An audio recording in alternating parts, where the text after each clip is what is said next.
Hello friends, welcome to cinema thief channel. இன்றைக்கி நம்ம இந்த வீடியோவில் ரஜினி அவர்கள், அதாவது சூப்பர் ஸ்டார் ரஜினிகாந்த் அவர்கள் நடித்த பிளாக் பஸ்டர் திரைப்படங்கள் கண்டென்ட் வைஸும் சரி, கலெக்ஷன் வைஸும் சரி, அதில் முதல்ல வர படம் என்ன அப்படின்னு பார்த்தீங்கன்னா பாஷாங்க. ஸோ பாஷா ரிலீஸ் ஆன டைமில் மெகா பிளாக் பஸ்டர் அப்படிங்கிறது எல்லாருக்குமே தெரியும். அன்றைக்கி டைமில் ரஜினி அரசியலுக்கு வந்து வேறு லெவலுக்கு போயிருப்பார் அப்படின்னு சொல்லப்பட்ட ஒரு தருணம் தாங்க. இந்த படத்தை வந்து சுரேஷ் கிருஷ்ணா அவர்கள் தான் டைரக்ட் பண்ணார். இந்த படத்துக்கு தேவாவோட இசை பெரிய பக்கபலமாக இருந்தது அப்படின்னே சொல்லலாம். ரஜினியோட ஸ்டைலிஷான ஸ்வாகு, அப்புறம் அந்த ஃப்ளாஷ்பேக் போர்ஷன்ஸில் ரஜினி கலக்கின விஷயங்கள், அதெல்லாம் அந்த படத்துக்கு பெரிய ப்ளஸ்ஸாக அமைஞ்சது. தேவா அவர்கள் இசையில் பாடல்கள் எல்லாமே செம்ம ஹிட்டுங்க. அதேமாரி அந்த ஃப்ரெண்ட்ஷிப்புக்கு முக்கியத்துவம், ஃபேமிலிக்கு முக்கியத்துவம் அப்படின்னு சொல்லிட்டு கமர்ஷியல் எலிமெண்ட்ஸ் எல்லாம் மிக்ஸ் பண்ணி சுரேஷ் கிருஷ்ணா அந்த படத்தை ப்ரெசென்ட் பண்ணியிருப்பார். அது பெருசாக ஒர்க் அவுட் ஆச்சு அப்படின்னு தான் சொல்லணும். அந்த ஆட்டோக்காரன் பாடல் வந்து இன்றைக்கும் பெருசாக பேசப்படுற ஒரு விஷயம். இன்றைக்கும் ஆயுத பூஜைக்கு ஆட்டோ ஸ்டாண்டில் அந்த படம் தான் ஓடும். இந்த படம் பெரிய பிளாக் பஸ்டர் அப்படிங்கிறது எல்லாருக்கும் தெரியுங்க. அடுத்து படையப்பாங்க.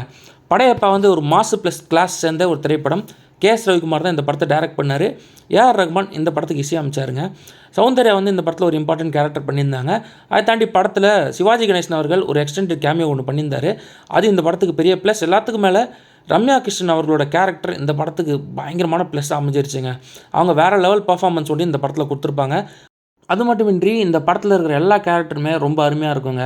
காமெடியாக இருக்கட்டும், கமர்ஷியல் எலிமெண்ட்ஸாக இருக்கட்டும், மாஸ் எலிமெண்ட்ஸாக இருக்கட்டும், எல்லாத்தையும் கலந்து கே.எஸ். ரவிக்குமார் வேறு லெவலில் ப்ரெசென்ட் பண்ணியிருப்பார்.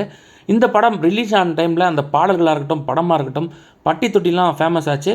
இந்த படம் ரிலீஸ் ஆன டைமில் மெகா பிளாக் பஸ்டர் அப்படின்னே சொல்லலாம். ரஜினிகாந்த் அவர்கள் கேரியரில் இந்த படம் ரொம்ப முக்கியமான ஒரு திரைப்படமாக அமைஞ்சதுங்க. அடுத்து நம்ம லிஸ்ட்டில் இருக்கிறது அண்ணாமலைங்க. அண்ணாமலை படத்தை வந்து பார்த்திங்கன்னா சுரேஷ் கிருஷ்ணா தான் டைரக்ட் பண்ணியிருந்தார். இந்த படத்துக்கு தேவா இசையமைச்சிருந்தார்.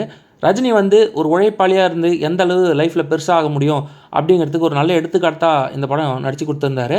இந்த படத்தை பொறுத்த வரைக்கும் எல்லா கேரக்டரும் ரொம்ப சூப்பராக பர்ஃபார்ம் பண்ணியிருப்பாங்க. குஷ்பு அவர்களோட கேரக்டரும் ரொம்ப சூப்பராக வடிவமைச்சிருப்பார் டேரக்டர். அதை தாண்டி இந்த படத்தில் பாடல்கள்லாம் ரொம்ப சூப்பராக அமைஞ்சிருச்சுங்க. அந்த டைமில் இந்த படத்தோட பாடல்கள்லாம் ரொம்ப மோட்டிவேஷனலாகவும் யூஸ் பண்ணாங்க. அதே சமயத்தில் நிறைய பாடல்கள் டான்ஸ் பண்ண வச்சுது. அது மாதிரி நிறைய பாடல்கள் இந்த படத்தில் இருக்குது. இந்த படமும் ஒரு பிளாக் பஸ்டர் மூவிங்க. அடுத்து நம்ம லிஸ்ட்டில் இருக்க போகிறது சந்திரமுகிங்க. சந்திரமுகி பற்றி உங்களுக்கே தெரியும், கிட்டத்தட்ட 1000 நாட்களுக்கு மேலே தியேட்டர்ஸில் ஓடிச்சு. எல்லாத்துக்கும் மேலே இந்த படத்தில் ரஜினிகாந்தோட ஸ்டைலான ஒரு அவதாரம் அது எல்லாரையும் பெருசாக கவர்ந்துச்சு அப்படின்னே சொல்லலாம். இந்த படத்துக்கு முதல் முறையாக வித்யாசாகர் வந்து இசையமைச்சிருந்தார். பி. வாசு தான் டைரக்ட் பண்ணியிருந்தார். இந்த படத்தில் ஜோதிகாவோட கதாபாத்திரம் ரொம்ப ஸ்ட்ராங்காக இருந்தது அப்படிங்கிறத கிளியராக சொல்லிடலாம். நயன்தாராவும் அவங்களுக்கு கொடுத்த கேரக்டர் வேறு லெவலில் பர்ஃபார்ம் பண்ணியிருப்பாங்க. பிரபு, வடிவேலு இவங்கெல்லாம் வந்து இந்த படத்துக்கு பெரிய பக்கபலம். எல்லாத்துக்கும் மேலே இந்த படத்தோட பாடல்கள்லாம் செம்ம ஹிட்டுங்க. அதுவும் ராரா பாடல் எல்லாருக்கும் அந்த ரிலீஸ் ஆன டைமில் பயங்கர ட்ரெண்ட் ஆச்சுங்க. எல்லாரும் அந்த பாடலை வைப் பண்ணாங்க அப்படின்னே சொல்லலாம். இது வந்து ரஜினி அவர்கள் நடித்த படங்களோட பிளாக் பஸ்டர் லிஸ்ட்டில் part 1. Part 2 black Bastar movies கூடிய சீக்கிரமே வருங்க. தேங்க்ஸ் ஃபார் வாட்சிங்.